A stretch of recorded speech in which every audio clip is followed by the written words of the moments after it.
Welcome to a special black and gold edition of Sunday Morning. I'm Dennis Woltering. In less than 3 hours, the Saints and the Chicago Bears will battle each other and the snow at Soldier Field. We'll talk about the origins of the WHO DAT chant. We'll present a new song from the black and gold minstrel Abdul the Tentmaker. But for the first time ever, the Saints are playing in the NFC Championship game. The metro area has been going crazy about this all week, as you well know. And you can imagine how exciting this must be for former Saints players. Earlier, we sat down with two of our favorite former Saints, Jim Dombrowski and Rich Mauti. Thank you both for joining us. I appreciate it. First of all, what's your feeling watching this team this year? I'm in euphoria right now. I think that we've always had hope. When you play, and I have to go back, I played on a 1-15 team, so I'm the ultimate optimist. Every training camp, I would go into training camp, and Wayne Mack would interview me and say, Rich, what are you going to do when you get cut this year? And I'd say, well, what do you mean get cut? We're going to the Super Bowl. So I'm the ultimate optimist, and you do that on emotion. You have to be if you're a player.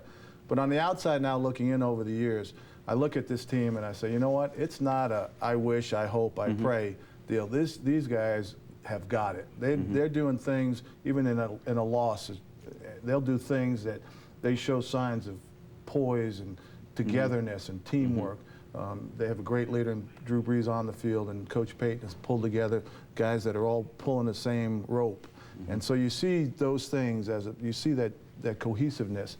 And I see great things that they've done, even in failure, even in losses. So it's a sincerity that they've got a legitimate shot. They're a very good team. You mentioned that word poise. I mean, that's what I see with Drew Brees especially. What is it that makes this team so special, do you think? I think a calmness. I think, obviously, we're not in the huddle, so we don't know. But the sense I get is even if something bad is going to happen, or it's going to happen during every game. Sure. There's a calmness and a confidence that comes with that we're going to be able to work our way out of this, and we're going to end up winning the game. Now, it helps that you've got tremendous talent surrounding the quarterback, but he's a very calm individual is the sense I get watching him on the field. Makes a difficult throw, makes a bad throw, makes a good throw. You really can't tell the difference in his reaction, not too high, not too low with the mistake. And there's just kind of a quiet confidence that the situation that they're in is never bad enough that they can't get out of it. Well, the other night against the Eagles, I mean, the Eagles would make a big play, and in years past, I mean, with other teams, it is an emotional game. You would think the Saints might get rattled, but no, it didn't seem to happen. He always seems to be in charge and in command. Defensive football is an emotional game. Offensive football is an analytical game. You can't be emotional as an offensive player. If the defense makes you emotional, the advantage goes to them. As a lineman, the defensive front is making adjustments to the motions or whatever we've got going behind us, and they're making adjustments. The 5 guys in the offensive line have to communicate in a split second. So if you're emotional and you're going to miss something, you're going to cause mistakes. So offensive football is more analytical than defensive football. What makes this team different from Saints teams in the past? I think you don't see anybody picking up their cell phone after a touchdown and dialing something. You don't see anybody signing footballs on the side of the end zone. This is a team that Sean Payton has put together a group of guys that have character, that have talent, which you have to have, and it's all about the team. I mean, I watched Reggie Bush run down and fumble the ball or run the wrong play, and Payton biting his nose off. He's so close. There's nobody on that team that's not beyond that, and they know that. The players know that, and Payton's not going to tolerate anything. Wasn't always like that? Absolutely not. Absolutely not. That's the biggest difference. They're all together.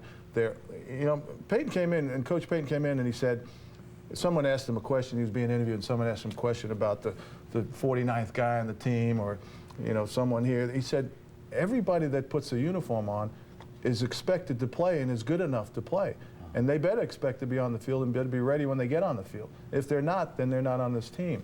And that's what his expectations are here. He wants nothing less than that. And he's filling in the blanks and those slots with players that have that character and are working together. And so I think the biggest thing is they're all working together. You're not going. Anybody comes out. Look at the interviews that these guys have. It's never about me. Well, they talk about they love each other and that sort of thing. It's talking about what. Look at Deuce McAllister. Is just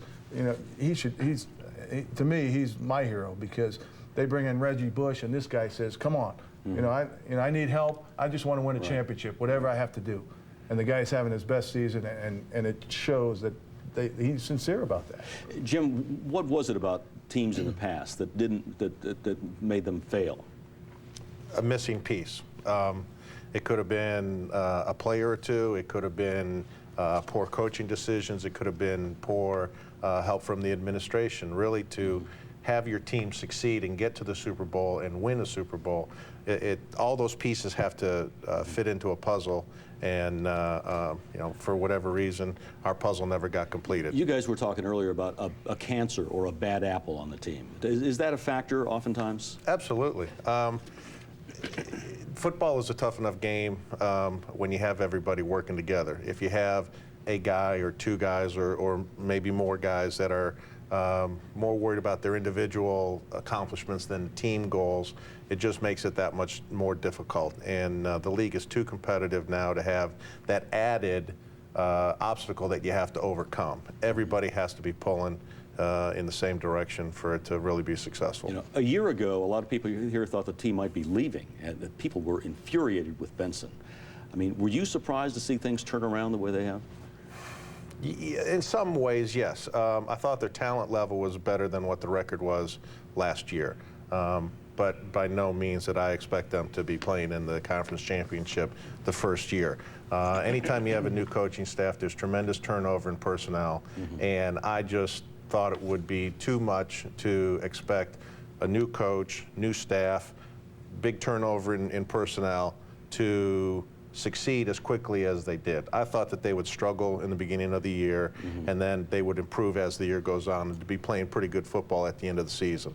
Obviously, I was wrong. I'm glad I was wrong. Who gets credit for all these hires? Is it Benson? Did Paul Tagliabue have something to do with this? I mean, how do you see it? Paul Tagliabue had something to do with it because he believed in rebuilding the city, and he felt like the Saints were an integral part of that morally and physically to rebuild the city. So you have to give Paul Tagliabue a lot of credit because there were a lot of owners out there that didn't want they want the Saints to leave New Orleans, and it's a shared. There was concern about Benson. Right, and he was on that track. Absolutely. I mean, all this, and if you really you start looking at the economics of things, that risk is potentially still out there. Right. I mean, we go from 450,000 people to 200,000 people, and we just don't have that economic base. So that's going to be another day's conversation. But I think that they've just. It's just a unique situation. You look at where they were last year, and I think Mickey Loomis finally got control of the team. Benson said, "You're the guy. Go find us a coach that you want," and they got a guy in there, and that's where it starts at the top and it trickles down, and all the pieces have fit properly. All right. What are the keys to victory in Chicago? Keys to victory in Chicago. I'm going to sound like all the other 400,000 analysts, sports analysts out there that are on. But you know something. You were there. You've got if you play your game. The Saints are winning. Yeah. I mean, why are they going to do anything different? They have to hang on to the ball. You can't turn the ball over when you get in those situations. One turnover could cost you the game. They have to control the ball. I think they'll control the ground game with Deuce, and Reggie will keep them off balance. I think they'll score a lot of points. I don't care what the weather's like. And I think they can get to Rex. All right. Jim, what do you think? What are the keys? I think Deuce is going to do very well running up there. His style of running is not going to be affected if the weather is bad.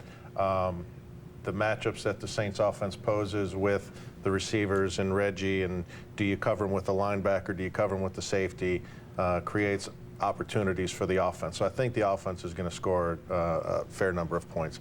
Defensively, I think the front seven for the Saints defense is going to be able to get pressure on Rex Grossman early in the game. And he has shown that if you get pressure on him early in the game, he doesn't play too well. So hopefully they can get some pressure on him, and Rex can throw a few beach balls out there that the defensive backs can return for touchdowns. So in my mind, I really think the Saints are going to win the game fairly easily. All right. I want a prediction from both of you. What do you think? Give us I say by 7. By 7. But what's your score, though? You can't just say by 7. It's going to be 97 to 90. You know what? Jim? 91 to 90, and everybody is really happy. That's all you need. I'll tell you what. Seattle Seahawks scored 24 points on Chicago. If you know, if we don't score 30 points, I'll be surprised. So what? I think we can win it handily too. I think it could be a 30-21 game, something like that. All right. We hope you're both right. Thanks for joining us. We appreciate it. Thanks for having us, Dennis. You've heard the song thousands of times in the past. Coming next on Sunday morning, the history of the WHO DAT chant. In 1983, Aaron Neville and a group of New Orleans Saints piled into a recording studio and recorded the most famous fight song in the city's history. Here with us to reminisce about that recording session is the man who produced it, Steve Monistere, plus Lane LaRive is here from Patterson, Louisiana, with the story of where WHO DAT came from even before it became associated with the Saints. Thank you both for being here. I appreciate it. And Steve, let's talk about that recording, that WHO DAT song we just heard. How did that come about? That was the original. It came about, myself and my brother-in-law were listening to some guys in the stands yell at the Tampa Bay game in 1983.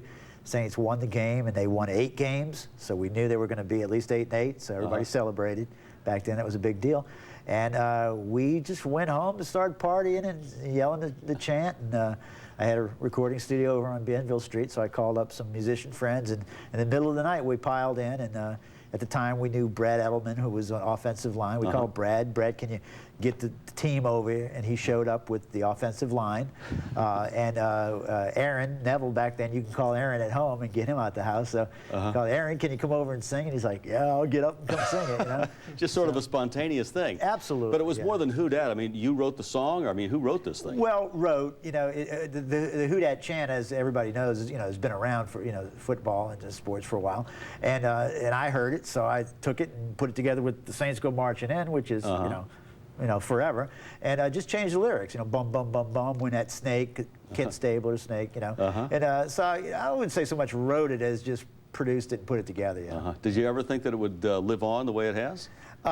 You know, not while we were doing it. We were just, you know, kids having fun. But certainly the next day when my phone started ringing and every station in town wanted, you know, copies of it, and television stations were coming out in video and the Saints in my studio. You know, I started to feel like something was happening, but it was at the game, you know, a few weeks later when, you know, 65,000 people are saying the chant. I knew then. Yeah, I said, that was 1983. 1983, and when something works in New Orleans, it never goes away. And 1979, Lane, you were in high school in Patterson, Louisiana, the Patterson Lumberjacks, right? Right. Tell us the story about how the WHO DAT, you heard the WHO DAT for the first time. Right, well, at that time, Patterson didn't have the tradition of winning football games like they do today. And so that year, we had a real successful year. We went 14-0 before we played John Curtis in the Dome that year. And about halfway through the year, we had a few fans on one side of the stadium and started this chant, WHO DAT. And it took a while for the rest of our fans to catch on to what they were saying. And but once they did, it became real big for the Lumberjacks. And week to week, that was the big chant and the big thing going on around town.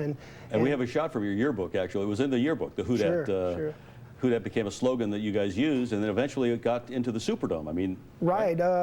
In fact, I think one way it got there, well, when we played for Don Curtis in the Dome that year, you know, a lot of people in Patterson would like to lay claim that that was the first time the WHO DAT chant was in the Superdome.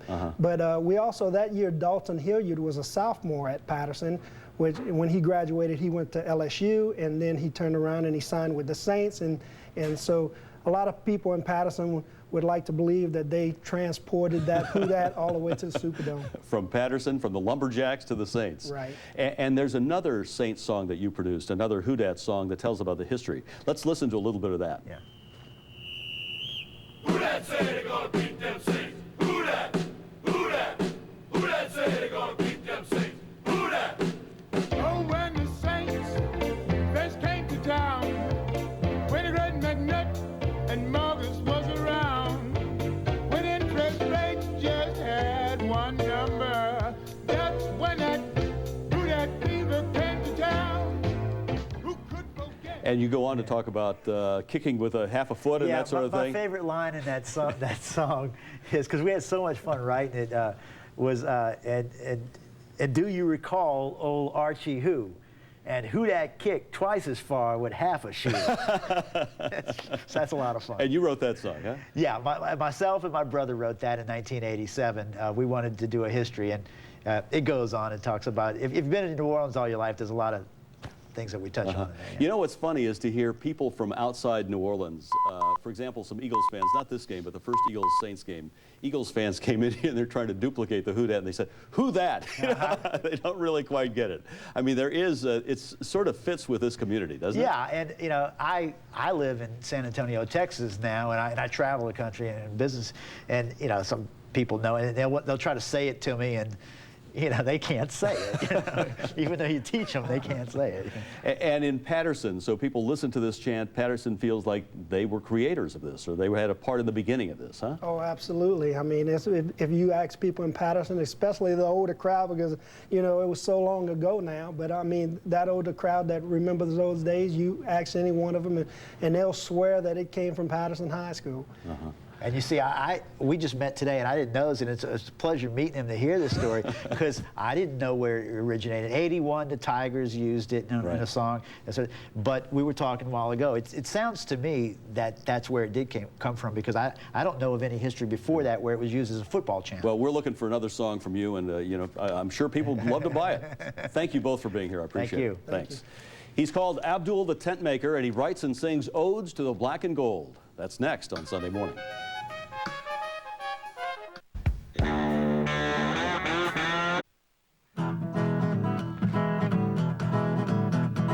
Who that say they gonna beat them Saints? Who that say they gonna beat them Saints? Who that say they gonna beat them Saints? One thing's for sure, them Bears, they ain't. His real name is Al Dakan, but Saints fans know him as Abdul the Tentmaker. They know him for his talent as a minstrel for the black and gold. Joining us now for some Saints chat and some music, Abdul the Tentmaker. Thanks so much for joining us. We appreciate it. Thanks for having me. And Abdul, how did you get into this? I mean, it began with a Buddy D show. You would call in. Tell us how it all began with this whole In regalia and everything. 1994, the Saints went 4-0, and all the fans were calling Buddy's show talking about going to the Super Bowl. And Buddy said if the Saints went to the Super Bowl that he would wear a dress, but he was so fat that he would need a tent maker to make his dress. And it just so happened my cousin Mark and I were coming back from that game, and he and I came up with this Abdul the Tentmaker character, and I called in. Well, WWL loved it, so they started calling in. And you started calling, you would write songs and start. Well, at first, the whole stick at first was I was just going to be the guy making Buddy's dress. And every week I'd call in and we'd talk about the dress. Matter of fact, the Saints started losing after that. And I called Buddy up one time and I said, "Hey, Buddy," I said, you know, since you might not need to dress, a friend of mine's daughter's getting married. And Buddy said, "Well, man, she's got to be a big gal if she's going to fit in that dress." And I said, no, she don't want to wear it. They're going to live in it after they get married. But it was just, that's how it started out. Then one year, I was hosting MC in a comedy show, and I wrote a song to the House of the Rising Sun. And it was a Saints parody song, so I called the radio station and did it, and they liked it, and we started doing songs after that. So it was a song a week after that. And how, I mean, have you always written songs? I mean, how did you know how to do that? Well, I played guitar since around high school. Was in high school bands and stuff. And I've always been kind of a lyrical kind of guy. I wrote a lot of poetry when I was in high school and stuff like that. So it kind of came natural to me. And when WWL first asked me to write a song a week, I wasn't sure I'd be able to do it. But I work for a pipeline company for BP, and I'm on the road a lot. So I keep a little recorder in my truck, and I listen to radio. When I hear a song, the first thing I'm doing is putting my own words to it. So I have the little recorder, and I'll record, you know, the songs. And I do a lot of hunting, so when I'm in the woods and I'm by myself. You have time alone to think about this. I was telling you earlier, last time I saw you was on a cruise about 4 or 5 years ago. We were on the Inspiration together. And they had this amateur contest where passengers could get up and perform. And Abdul gets up there, and you were huge. You were a great hit. I mean, everyone loved it. I wrote a song called The Wreck of the Cruise Inspiration, and it was done to the wreck of the Edmonds Fitzgerald. And you're right, it was phenomenal. There was 2,000 to 3,000 people in the audience on that cruise, and they went crazy. And it was all about the ship running out of liquor and the people from New Orleans taking over because they were out of booze. Now, tell us what this year has been like for you. Obviously, you're an avid fan. Oh my gosh, yeah, it's been great. This is what Saints fans have waited 40 years for.